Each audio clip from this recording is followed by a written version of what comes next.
Assalamualaikum warahmatullahi wabarakatuh. Bismillahirrahmanirrahim. Apa kabar kawan-kawan ngopor semua? Semoga semua dalam keadaan baik, sehat dan selalu bahagia tentunya kapanpun dan dimanapun saatnya. Kembali jumpa dengan saya di ngobrolin yang horor-horor. Masih dengan saya, kali ini saya sendiri, nggak bareng sama Brogan yang biasanya ada di sebelah kanan saya atau Mas Riam Biru. Saya kebenaran lagi ada di rumah, lagi stay di rumah, lagi belum bisa ke studio. Tapi alhamdulillah, insya Allah tetap bisa menghadirkan cerita-cerita ngobrol untuk teman-teman semua dan semoga masih selalu bisa menghibur. Terima kasih untuk teman-teman semua yang masih selalu setia mendukung channel ini. Semoga apapun dukungannya dikembalikan lagi ke teman-teman semua dengan sesuatu yang baik ya, untuk teman semuanya seperti itu. Baiklah, kita mulai saja cerita hari ini. Kali ini ada sebuah cerita dari Mbak Lasmini ya teman-teman. Panggilannya Mbak Las. Mbak Lasmini pengen menceritakan sebuah kisah, sebuah pengalaman horor yang pernah dialaminya di masa beliau kecil. Jadi kalau sekarang Mbak Lasmini udah dewasa, sudah berumah tangga, punya anak 2 malah, tapi dia itu pengen berbagi, pengen nge-share cerita karena dia juga mungkin subscriber baru ya di Ngopor. Dia nonton dan masih ada connect sama teman-teman di circle saya, jadi pengen nge-share cerita gimana caranya akhirnya bisa ketemu walaupun via video call gitu kan, menceritakan kisahnya untuk ceritakan kembali di Ngopor, mengisahkan cerita di masa lalu ketika beliau kecil. Jadi Mbak Lasmini itu tumbuh di lingkungan keluarga bapak ibu saya, katanya Mbak Las, bapak ibu saya itu orang biasa mas. Ya, mereka bukan dari keluarga berada, tapi kami cukup bahagia. Waktu itu kan bapak sama ibu tinggal di sebuah rumah saudara. Jadi rumah saudara itu kosong, mereka itu banyak tinggal di luar kota, rumah itu sepi, kosong, gak ada yang rawatin. Akhirnya bapak sama ibu nempatin di sana. Bahkan ya kita mendapat asupan kayak bukan dibayar sih, cuman kayak semacam ucapan terima kasih karena udah nungguin di situ. Per bulannya kita dapat jatah dari saudara bapak itu. Saya di sana itu kan ini ya, lingkungannya nggak terlalu ramai kayak di rumahnya kakek atau nenek saya dari pihak bapak atau dari ibu, itu lebih ramai. Jadi tetangga-tetangga itu banyak. Kalau di rumah tersebut itu agak sepi, terus rumahnya jarang-jarang, masih banyak kebun. Terus di sebelah depan rumah itu satu kalingan kehalang satu kebun itu udah sawah. Sekeliling saya waktu itu, kata Mbak Lasmini, usianya sekitar 5 tahun. Kalau dulu itu bukan gak ada TK ya, tapi di tempat kami itu gak ada TK. Saya gak mau nyebut tempat mas, daerah mana, yang pasti sebuah desa di wilayah masih Jawa Tengah tapi agak bagian kidul begitu. Sensitif mas, jangan disebutin tempatnya, gak apa-apa, yang penting ceritanya Mbak Las, saya bilang gitu kan. Oke, dia ngelanjutin ceritanya. Dulu itu saya usia 5 tahun. Saya perempuan, kebanyakan teman-teman di lingkungan saya itu kebanyakan cowok-cowok, laki-laki. Ya pantaran ada, lebih kecil ada, tapi namanya cewek banyakan lebih sering dibully gitu ya dari teman-teman yang lain. Akhirnya saya itu padahal main tapi pulang lebih sering nangisnya gitu kan. Terus saya kadang ngeringik atau minta sama bapak sama ibu supaya punya dedek. Ibu bikin dedek lagi bu, aku pengen punya dedek buat teman, soalnya teman di luar itu nakal-nakal semua. Itu suatu ketika saya dapat kabar baik dari bapak kalau saya memang mau punya dedek lagi. Jadi kabar gembira untuk keluarga. Ibu itu akhirnya mengandung adik saya. Saya bayangannya udah nanti adiknya bakalan perempuan, lucu, nggak nakal, main boneka bareng-bareng, main tanah bareng-bareng, seperti itulah. Udah kebayang banyak hal yang indah.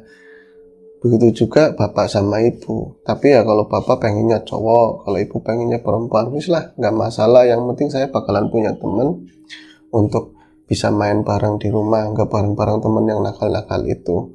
Semua berjalan begitu saja, semua rapi.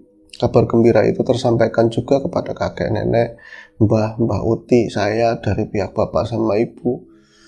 Terus aku aja, saya itu anak sekecil itu udah, ya bukan ngunggulin diri sendiri mas, tapi udah berusaha.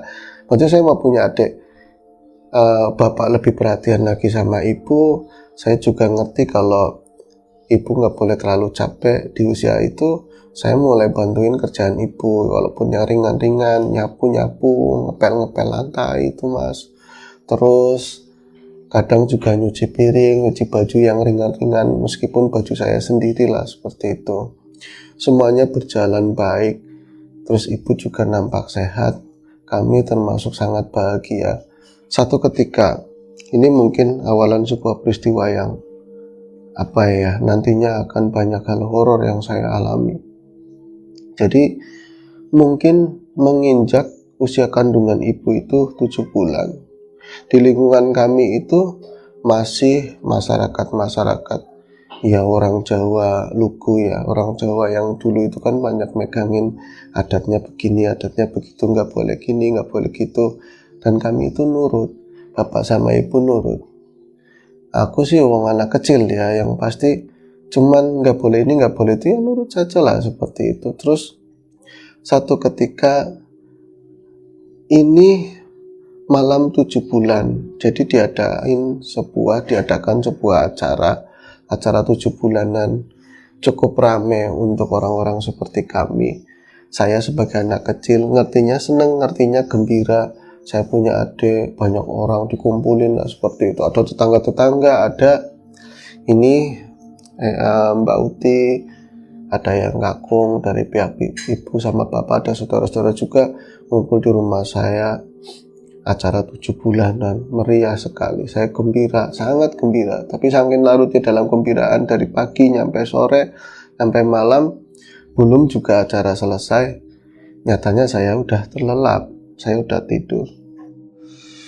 Terus ketika saya mau tidur ya nggak inget apa-apa. Kalau mimpi juga anak kecil suka lupa. Cuman memang ada kebiasaan, kalau setiap tengah malam, kalau saya tidurnya terlalu cepat mas, kata Mbak Lasmini nih ya, saya mesti ini kebelet pipis, nanti minta diantarin ke belakang sama ibu atau sama bapak. Itu pun saya ngerasain hal yang sama. Sebenarnya saya pengen pipis banget, saya pengen buang air, saya pengen bangun, tapi rasanya bisa berat sampai males banget rasanya. Terus saya masih bisa saat itu saya ya sebenarnya bangun, cuman belum melek gitu ya. Jadi tapi masih bisa ngelihat sedikit ke arah kanan, itu ibu ada di samping kanan saya, di kasur ya, di samping kanan saya. Dia itu tidurnya nggak terlentang, tapi miring ke arah kanan, membelakangi saya lah. Kalau di sebelah kiri bapak itu nggak ada, tapi saya dengar dengkurannya ada di ruang sebelah. Oh, berarti acaranya udah bubar, ini udah malam. Saya belum bisa baca kalau jam itu jam berapa, walaupun ada jam di atas. Saya belum bisa waktu itu baca jam, tapi pastinya itu tengah malam. Saya mau bangunin ibu, kasihan ibu lagi hamil, perutnya udah gede. Saya tahan akhirnya itu pipisnya. Saya itu tahan pipisnya mas. Terus saya mulai terlelap lagi. Tapi ketika saya antara tidur dan terjaga, itu saya merasa kaki saya itu ada yang mainin. Jadi bagian telapak tangan sini ya, bagian telapak kaki itu ada yang mainin, kayak ada entah jari-jari atau apa ya, yang gelitikin lah seperti itu. Saya kan kalau tidur itu pasti ada kebiasaan ini, tidur itu nggak suka semua kaki ini ada di kasur. Jadi pengennya itu ada yang nangkring loh, nempleh sedikit begitu ya, jadi kelebihin kasur. Nggak tahu kenapa, suka aja seperti itu dari dulu. Jadi kalau misalnya kepalanya itu ada di dengkulnya ibu lah, di sekitar daerah dengkul atau paha, karena kaki itu ada ngampleh melebihi kasur. itu saya merasa ada yang megangin, ada yang gelitikin gitu kan. Oh, ini siapa sih? Aku udah mulai ngantuk lagi, walaupun rasa ininya ya, pengen pipisnya udah mulai hilang, dikit-dikit udah mulai saya bisa ngilangin, tapi ganti rasa gelitik-gelitik itu, rasanya itu ada yang gelitikin. Akhirnya saya cuma bisa, oh, apa sih Pak, Bu, jangan geli. Balas Mini ngomong begitu. Saya tuh ngomong begitu Mas, cuman ya pelan banget, masih merengek lah seperti itu. Tapi saya ngomong bukannya berhenti, tapi tambah kerasa gelitikannya. Akhirnya dengan mata yang berat, yang terkantuk-kantuk, saya coba buat ngelihat lagi ke arah kiri. Ibu ada. Dia masih posisi sama ketika saya tadi bangun pertama. Ketika saya ngelihat ke arah kiri, Bapak juga ada. Artinya Bapak udah pindah ke kamar, tidur di samping saya. Tapi kali ini nggak dengkur, dia itu miring ke arah kiri. Nah, ini yang gelitikin siapa? Saya sama sekali waktu itu, demi Allah, saya nggak ada pikiran ini makhluk halus ataupun siapa gitu kan, namanya anak kecil segitu. Cuman kan dalam pikiran, apa ada saudara atau mbah nggak pulang, mbah kakung nggak pulang, terus apakah adanya ibu masuk ke kamar godain saya. Di anak kecil seperti itu kan, di usia saya kan nggak ngerti maksudnya ada ini boleh masuk ke kamar orang atau apa. Saya ngertinya itu ada yang mainin kaki saya. Akhirnya saya doakin kepala. Itu terang, lampunya nggak gelap-gelap banget lah. Saya lihat ke arah kaki. Yang saya lihat itu kaki saya kan dua begini ya, centrek begini. Di tengah-tengah itu ada rambut. Ada rambut yang pastinya rambut perempuan karena memang kegerai begitu kan, tapi rada ngembang, rambutnya agak jiwok begitu, tapi mukanya nggak kelihatan. Yang pasti kelihatannya hitam aja di area kaki, dan sama sekali kalau bagian atasnya ketutupan kaki ya segini ketutupan kasur. Jadi posisinya mungkin dia itu kalau ngoda itu sambil jongkok atau apa ya. Kok siapa sih, aku bilang begitu, tapi dia tuh nggak bergerak, cuman tangannya sempat diam sebentar dan itu berusaha ngeritikin saya lagi. Nah, saat itu mulai saya tersadar ini tuh bukan keluarga saya. Tangan-tangan itu mulai kelihatan dan itu warnanya masih, saya udah mulai saat itu udah mulai ketakutan ya, karena dia itu perlahan si rambut itu kayak kebuka sedikit begini, bener-bener kayak ngerasa kebuka sedikit rambutnya begini, dan mukanya hitam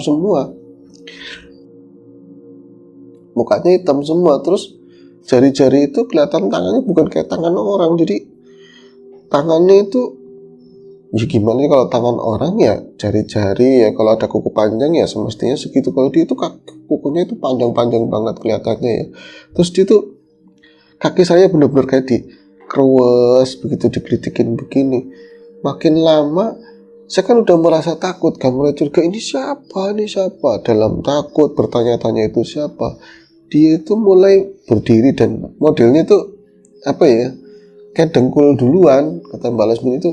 Saya ngeliat itu kayak dengkul apa sikut duluan, sikutnya itu naik ke atas begini, tas itu persis di atas dua kaki saya yang berjajar begini. Dan pada saat itu nggak ada apapun yang bisa saya lakukan. Kayak orang terperap gimana sih, kayak orang ketindihan. Jadi rasanya cuma ada rasa takut, nggak bisa bergerak, bahkan mulut itu nggak bisa mangap sama sekali. Saya pengennya ngomong, bapak, ibu itu apa, saya nggak bisa. Saya bisa ngomong sama sekali, dan makhluk itu semakin saya bilang malu karena ya bentuknya kayak gitu. Tapi di usia segitu saya nggak bisa kalau namain itu makhluk atau itu setan itu apa. Yang pasti itu hal yang serem banget gitu kan. Itu makin onggong makin naik begini, dan dua tangan dengan jari-jari yang begitu itu kayak naik ke atas saya, itu ke area dengkul. Dan dari situ saya bisa melihat kalau rambut ini dia itu ke pundaknya dia terus jatuh ke kasur, itu panjang banget ke sana lah. Dan saya nggak bisa ngelihat matanya apapun, adanya mukanya cuma hitam. Saya semakin ketakutan, dan saya nggak bisa ingat apa-apa lagi setelah itu. Yang pasti Saya inget-ingetnya itu katanya sih jam berapa ya, berarti habis subuh.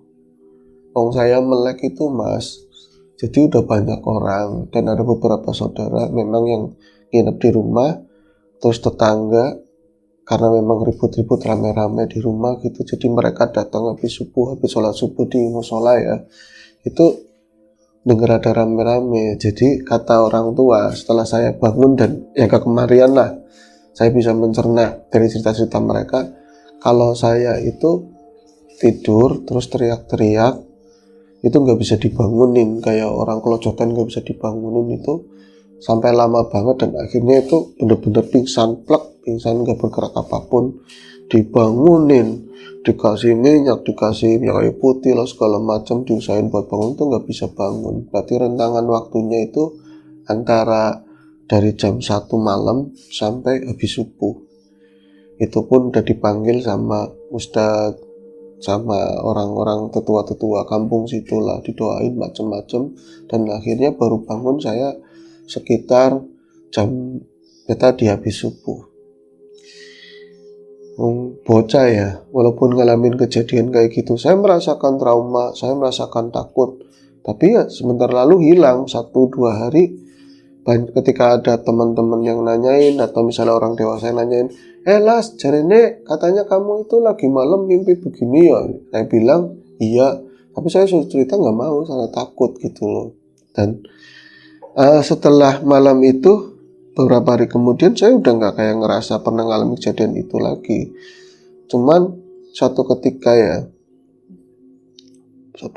ketika beberapa hari kemudian, hampir seminggu setelah saya kejadian, saya didatengin lah sosok yang menyeramkan yang ngelitikin kaki saya itu pas lagi main di depan rumah. Waktu itu sekitar jam habis asar. Depan rumah kan bukan aspal, bukan ini ya, tapi banyakkan tanah begitu aja, tanah pekarangan rumah depan, tapi bukan milik keluarga kami.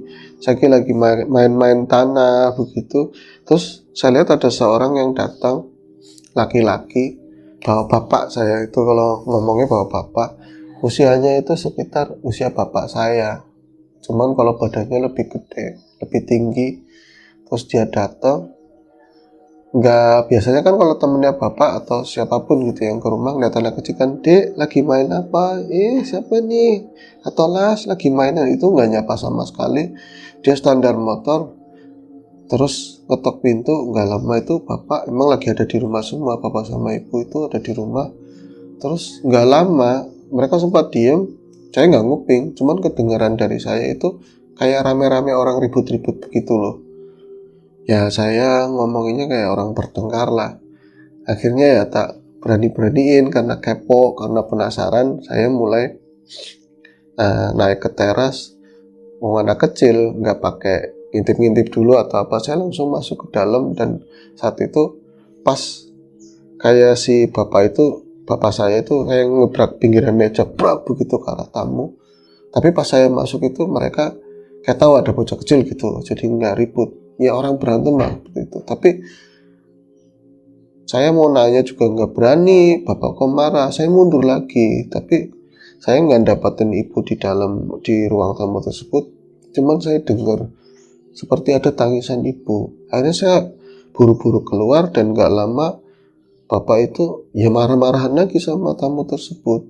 Saya langsung ke arah samping, penasaran, ibu kayaknya nangis. Itu kan ada sentong ya, sentongan itu antara rumah dengan rumah yang lain. Kebetulan rumah samping saya itu ada rumah sulung juga, rumah yang gak berpenghuni. Itu saya ke samping mas, terus saya dengar di jendela emang ibu lagi nangis sesenggukan. Ibu saya kan jadi penasaran banget waktu itu, kenapa ya ibu saya itu nangis. Tamu itu datang, bapak marah-marah, ibu nangis. Tapi anak kecil nggak bisa lebih, sebenarnya ada apa. Kalau sekarang kan saya bisa menduga-duga atau apa, mengira-ngira ada kejadian apa. Kalau dulu cuman penasaran tapi nggak berani masuk. Nggak lama tamu itu keluar, dia itu bawa motor keluar, saya masuk, dan bapak ngelihat saya masuk kayak tatapannya itu kayak tatapan bersalah, tapi nggak nyapa saya langsung masuk ke kamar. Saya masuk kamar, saya ngomong sama ibu, Ibu masih nangis. Kenapa ibu nangis, Bu? Ibu kenapa nangis? Lasmini itu takut. Orang itu siapa? Orang itu jahat ya, Bu. Ibu saya cuma ngomong gak apa-apa gitu aja. Nah, setelah itu Mas, saya rasakan hari-hari berlalu itu gak enak, gak asik. Gimana gak coba ya, bapak itu lebih banyak diem. Biasanya kan kalau ini kan suka megang-megang perut ibu, terus bercandain ibu, bercandain saya. Kalau bapak itu kayak banyak orang, banyak pikiran lah, terus gak banyak ngomong. Kalau ibu sendiri sering ngelamun depan kaca, nanti saya temenin, tahu-tahu dia nangis gitu kan. Terus itu mencurigakan, tapi bocah kecil saya ngerti apa. Yang paling serem lagi buat saya itu setelah orang itu datang, saya itu sering kali bermimpi. Tadinya kan udah enggak ya, seminggu itu dari saya itu ngeliat makhluk yang ngelitikin kaki itu enggak ada kejadian apapun. Tapi setelah orang itu datang, dari malam semenjak itu berarti malamnya itu saya mulai mimpi didatangin makhluk yang sama, makhluk yang seperti itu, dan posisinya sama, kayak mau naikin ke arah saya yang lagi tidur seperti itu. Nanti saya bangun, tapi saya takut, tapi saya nggak cerita sama ibu atau sama bapak karena mereka kayaknya lagi seorang nggak bahagia. Gimana sih ya, saya takut, saya pendam sendiri di usia usia saat itu. Saya mimpi lagi malam berikutnya kayak gitu, jadi saya itu jam itu dibilang sama tetangga, katanya punya adik kok tambah kurus, tambah celong. Padahal karena saya itu sering mimpi-mimpi yang gak enak kayak gitu Mas. Dan sekitar mau ada mungkin setengah bulanan saya pernah melihat makhluk itu bukan di mimpi, tapi dia itu ada di tembok, benar-benar ada di tembok loh. Saat itu kan saya seperti biasa ya, tengah malam itu bangun pengen dianterin pipis, cuman waktu itu dianterin sama bapak emang kelihatan lelah banget, dia itu nganterin tapi dia yang di depan, terus jalannya itu sempoyongan, nabrak-nabrak, berarti kan ngantuk banget. Saya itu dengar suara ketika memasuki, berarti ruang depan, terus ruang tengah, nanti area dapur, baru ada sompangan di belakang itu ada kamar mandi di sana. Saya antara dapur sama ruang belakang itu saya agak terhenti ketika di daerah areal dapur itu ada yang manggil, las. Tapi ya suaranya pelan banget, tapi saya jelas buat denger itu. Saat itu saya nggak ngerti yang namanya merinding atau gimana ya. Saya penasaran banget, yang manggil saya siapa. Saya nengok ke arah kanan, tapi bukan di arah kanan. Manggil lagi, las. Kalau bapak dia kayak ngantar tapi sebenarnya masih tidur gitu kan. Terus saya nengok ke arah kiri, nggak ada juga.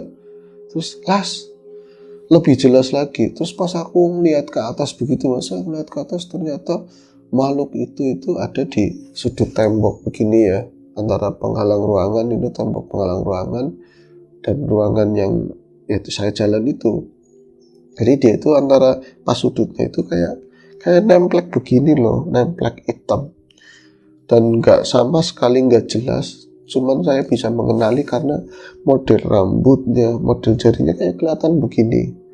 Jadi panjang-panjang kukunya, dia itu mentang dia sih. Jadi kakinya itu benar-benar nemplek kayak kendo atau kelawar seperti itu. Dan tapi tubuhnya kelihatannya panjang, ngeliuk begitu ya. Saya langsung jerit kenceng-kencengnya waktu melihat itu.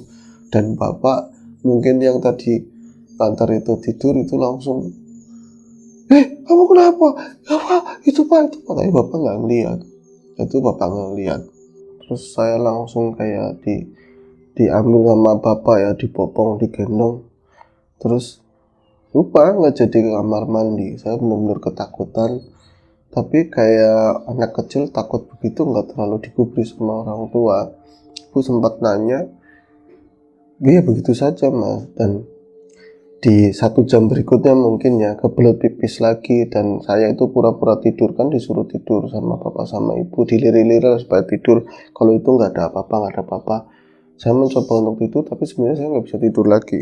Ini sekitar 1 jam berikutnya mungkin ya, saya yang berusaha tidur nggak bisa tidur, rasa kebelet pipis itu datang lagi, dan saya nggak pengen bangunin bapak sama ibu, ngelalu lah pokoknya. Saya pengen ke belakang sendiri, saya turunlah dari ranjang. Saya buka pintu aja pelan-pelan banget. Kalau bicara masalah takut, takut banget. Tapi ya gimana ya, saya itu lingak-linguk. Satu ya takut, satu duanya penasaran. Makhluk itu sebenarnya ada apa enggak? Saya lihat salah lihat apa enggak? Saya nengok-nengok ke tembok-tembok, karena dia itu kan tadi kan nembok di tembok gitu kan. Saya nyariin nggak ketemu sama sekali sampai nuntasin hajat. Saya nuntasin hajat, terus saya balik lagi ke arah kamar. Itu pun nggak ada apapun, tapi ketika mau masuk ke arah kamar itu saya dengar ibu itu lagi kesakitan. Ya Allah, bilang kayak sakit banget, bapak sakit banget. Bapak tuh gelisah, saya dorong pintunya. Bapak lagi gimana ya, ya dia itu ngerawatin ibu lah. Kenapa bu? Akhirnya saya anak kecil cuman ikut-ikutan panik. Saya disuruh ngambil air, ya saya ambil air. Udah gak ada rasa takut apapun. Itu berarti ya 7 bulan lebih sih ibu. Akhirnya ternyata ibu mules-mules bahasanya. Kalau sekarang saya tahu itu mau melahirkan. Akhirnya tetangga pada datang, dibawalah ibu ke rumah bersalin. Dibawa rumah bersalin, saya nggak tahu waktu itu, yang jelas ke kota, dan saya di rumah nggak boleh ikut, dan saya dititipin sama Mbah Kakung, Mbak Uti. Jadi rasa takut saya yang kemarin, rasa takut yang ya pernah dihantuin sosok-sosok itu, saya udah hilang semua. Adanya saya seneng banget kalau dede itu mau keluar. Dede saya mau, ibu mau ngelahirin dede gitu kan, nanti saya bisa main di luar bareng, main di dalam rumah, boneka-bonekaan, main apa aja, dan saya nggak perlu main sama teman-teman yang nakal-nakal itu. Saya gembira banget. Kemudian saya dititipin di rumahnya Mbak Uti kan. Saya nungguin, sering nanyain ibu, dede udah keluar belum, Mbak Uti, Mbak Kakung, tapi mereka semua menjawab, ya belum, nanti mungkin besok. Kok besok terus gitu ya. Itu sampai 2 hari itu nggak ada kabar kalau dede udah lahir. Tapi kok saya sih belum bisa mikir macam-macam ya mas waktu itu. Cuman saya udah mulai bisa nangkap kok ada obrolan-obrolan aneh. Mereka itu kalau yang ngobrol itu sering saya datang terus berhenti ngobrolnya. Akhirnya tanpa sengaja saya nguping obrolannya Mbak Uti sama tetangga. Dari sana dengar bahwa ibu tuh dede itu nggak ada, dede itu meninggal ketika dilahirkan. Jadi kalau ada masalah ketika prosesi melahirkan ibu, jadi ibunya selamat, kalau dede itu meninggal. Sontak saat itu saya nangis gembrot, benar-benar saya nangis sekeras-kerasnya. Saya nangis kehilangan. Saya nggak mau dede mati. Itu ngomong sama Mbak Uti, nggak mau, kenapa dede mati? Saya nangis seperti itu. Itu Mbak Uti cuma bisa kucili kepala saya, sabar no kayu, sambil dia juga nangis gitu kan. Enggak apa-apa dede, enggak apa-apa, enggak, saya dengar sendiri. Itu Mbak nggak bisa mengelak. Dan saat itu saya masih nggak bisa percaya, dan saya pengen diajak ke sana, ke rumah bersalin. Dan kejadiannya begitu mas. Ya nyesek banget lah, saya anak kecil segitu aja begitu kehilangan, apalagi ibu saya. Seorang ibu gimana ya, saya adik, calon kakak dari dedek, itu aja kehilangannya seperti itu. Waktu itu di umur segitu, apalagi ibu saya orang dewasa, dia itu ngerawatin jabang bayi di perut, ngalamin ya gimana rasanya mual-mual saat nyidam, terus susah berjalan, ketika dede mulai gede di perut, ya banyak hal lah, kesusahan, kepayahannya orang melahirkan, dan harus ujung-ujungnya ngalamin proses kelahiran yang sangat menyakitkan, terus harus kehilangan anak. Sedihnya kayak apa? Kalau saya waktu itu bisa, kalau saya bukan anak kecil waktu itu, saya nggak bakalan nangis.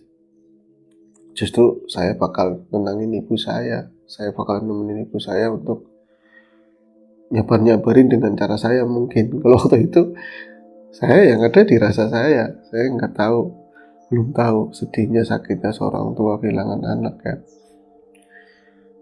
Ya kejadian itu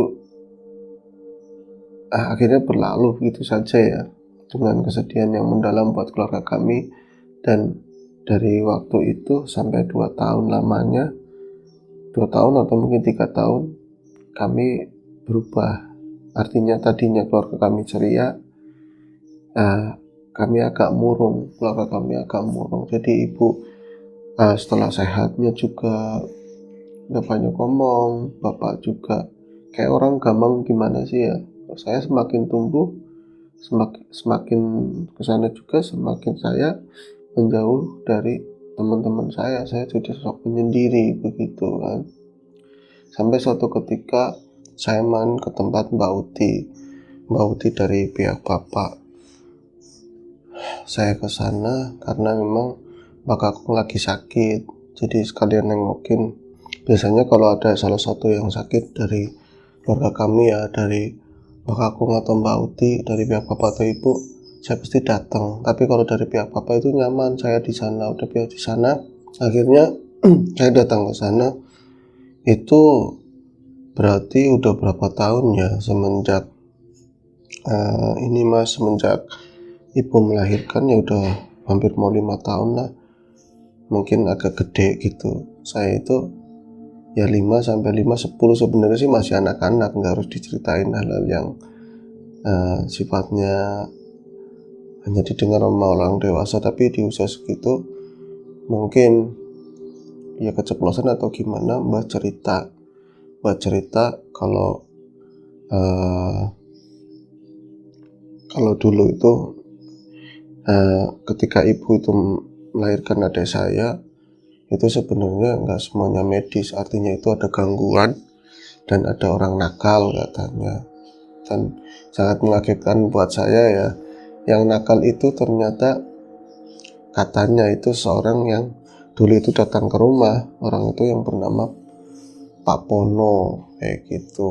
Dan siapakah Pak Pono, Mas? Ternyata Pak Pono itu adalah dulu itu adalah orang yang bolak-balik pengen ngelamar ibu dulu. Jadi ya pemuda kampung sebelah, dia bolak-balik mau ngelamar ibu, cuman selalu ditolak karena satu ibu juga nggak suka, terus orang tuanya ibu juga nggak ngizinin karena memang dari nggak tahu sih bebet bobotnya itu nggak bagus lah kayak gitu. Jadi dia dendam dan selalu berusaha gagalin hubungan bapak sama ibu saya. Jadi mau nikahan juga pernah rusuh-rusuh. Ketika saya ngandung juga ibu pernah dicelakain sama bapak, pernah motornya ditabrakin sengaja gitu ya, supaya ibu itu guguran atau kecelakaan lah seperti itu. Terus ya karena beberapa kali itu nggak pernah berhasil caranya dia buat misahin bapak sama ibu saya, Mas. Nah ini paling ekstrim. Jadi kalau cara yang dohir dia nggak bisa, akhirnya dia itu pakai cara yang halus. Jadi dia itu ya sama dukun atau apalah, dia supaya jangan pernah bahagia, termasuk melahirkan anak kedua buat ibu. Itu kan suatu hal kebahagiaan. Pono itu nggak senang, akhirnya kalau bisa mau dicelakain dua-duanya, yaitu dikirimlah lewat perantara si dukun tersebut. Itu melalui versi goib, dikirimlah sebuah makhluk. Dan yang paling ngagetin buat saya, makhluk yang diceritain sama mbah itu, mbah katanya itu dari ya orang pinter lah, ustadz atau kiai atau siapa yang ditanyain sosok makhluk itu, ya makhluk yang saya lihat itu, Mas. Makhluk yang saya lihat ketika saya tidur dan mau bangun tengah malam, ketika saya mau pipis, yang nemplek di tembok itu modelnya seperti itu. Katanya semacam ya perempuan, rambutnya panjang tapi hitam semua, itu kukunya agak panjang-panjang, dan dia itu ngambil bayinya ibu. Jadi kayak udah diintai sejak lama, cuman saya yang lihat. Pantesan kalau saya rasa-rasa dia itu kayak merambat ke arah saya itu, tapi kayak nggak mau nyelakain saya, cuman kayak ngintai. Tapi ternyata yang diintai itu dede bayi atau ibu juga gitu loh. Ya saya sih waktu kecil itu nggak terlalu jelas ya kalau yang diceritain sama Mbak Uti, cuman ya saya ikut marah. Cuman pas kesananya saya gede lagi, ya sekitar saya usia SMA lah, saya baru nanyain. Ketika saya merasa siap buat tanya, saya juga melihat ibu kayaknya bisa untuk ditanyain. Akhirnya apa yang diceritain Mbah Uti waktu itu sejalan, selaras dengan apa yang diceritain ibu. Tapi saat cerita itu disampaikan, tentu ibu sambil nangis-nangis ya. Tapi ketika saya mulai marah, saya, ya namanya pemuda kan ada dendamnya gitu. Ibu ngomong, gak usah dendam sama siapa aja, lagian Papononya juga udah meninggal katanya. Meninggal kecelakaan atau apalah seperti itu. Ya saya pernah ngalamin kejadian itu mas. Jadi kedengkian orang itu bisa berbagai macam caranya buat nyakitin kita. Ya kata orang memang awal dari yang jahat-jahat ya dari benci dulu sih. Makanya kita harus berhati-hati ya mas. Iya mbak, saya bilang itu tuh cerita dari Mbak Lasmini atau Ibu Lasmini ya, yang disampaikan ke saya. Semoga cerita ini, oh iya terima kasih buat Bu Lasmini atau Mbak Lasmini atas ceritanya yang sangat menarik. Semoga kedepannya ibunya jenengan, bapak selalu sehat, dengan juga sehat berikut anak-anak. Terima kasih, semoga ceritanya ini bisa menghibur teman-teman dan juga ada hal baik yang bisa disampaikan. Terima kasih juga buat teman-teman yang udah nontonin ngobrol kali ini. Semoga selalu teman-teman selalu mendapat kebaikan dari Allah SWT dan selalu diberikan kesehatan dan rezeki yang barokah. Amin ya rabbal alamin. Sampai jumpa di ngobrol berikutnya. Assalamualaikum warahmatullahi wabarakatuh.